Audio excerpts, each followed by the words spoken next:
এখানে আমি আলাদা করে ভয়েস ওভার দিচ্ছি, কারণ আমি যেখানে দিয়েছিলাম ভয়েস ওভারটা এটার সাউন্ডটা একদমই আসেনি, তাই ভয়েস ওভার দিচ্ছি। লিপিং যদি না মিলে তাহলে মাফ করে দেবেন, এটাই আপনাদেরকে একটা ইনফরমেশান দেওয়া। আমি যেখানে দাঁড়িয়ে আছি এখানে মা কামাখ্যার দর্শনের জন্য সবাই মিলে বসে আছি টিকিট কেটে। কাতারে কাতারে মানুষ। এই যে ভক্তি, ভগবান কেন ভক্তকে ভালোবাসবে না?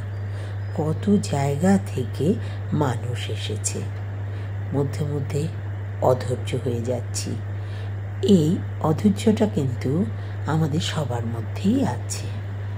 চলুন আপনাদেরকে একটা গল্প করি। একজন একটা লাইমস্টোন নিয়ে, মানে পাথর, সাদা পাথর নিয়ে যারা মূর্তি বানায় তাদের কাছে গেছিল। বলল যে আমাকে একটা ঠাকুরের মূর্তি বানিয়ে দাও। তারপর ও 2 মাস পরে সেই পাথর কেটে যারা মূর্তি বানান তার কাছে গেল। যাওয়ার পর বললো দাও।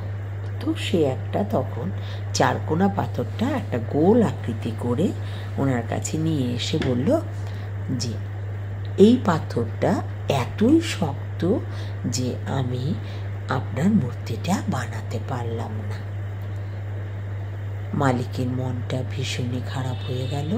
মালিক কী করলো, সেটা নিয়ে পাশের একটা দোকানে গিয়ে বলল, দেখেছেন আমাকে এটা দিল না বানিয়ে, আপনি কি পারবেন? বলল রেখে যান, আমি চেষ্টা করছি, আপনি 10-12 দিন পর আসবেন। তারপর 10-12 দিন পর মালিক আবার এলো। উনি সুন্দর একটা মূর্তি বানিয়ে মালিককে দিলেন।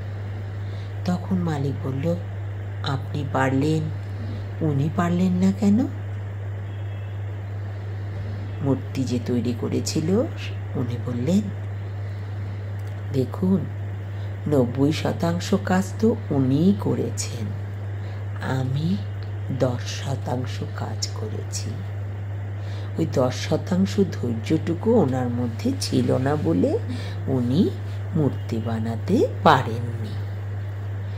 এখানেই আমাদের ভক্তি, এখানেই আমাদের ধৈর্য। ধৈর্য যদি থাকতো তাহলে উনি কিন্তু পুরোটা মূর্তি বানাতে পারতেন। আর ওই 10% ধৈর্যের অভাব আমাদের সবার। আজকের এই ভিড়ে দেখলাম এই 10% ধৈর্য অনেকেরই নেই। আবার অনেকেই বলছেন যে না বসি দেখি।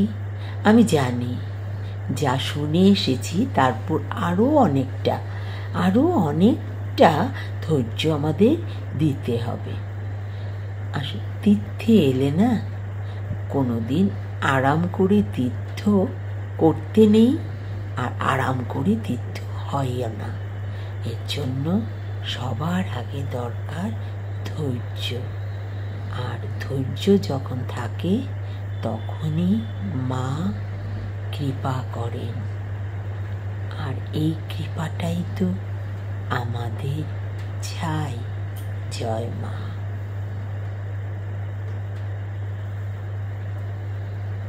চলুন আবার হাঁটতে থাকি, হাঁটতে হাঁটতে মার কাছে পৌঁছে যাব।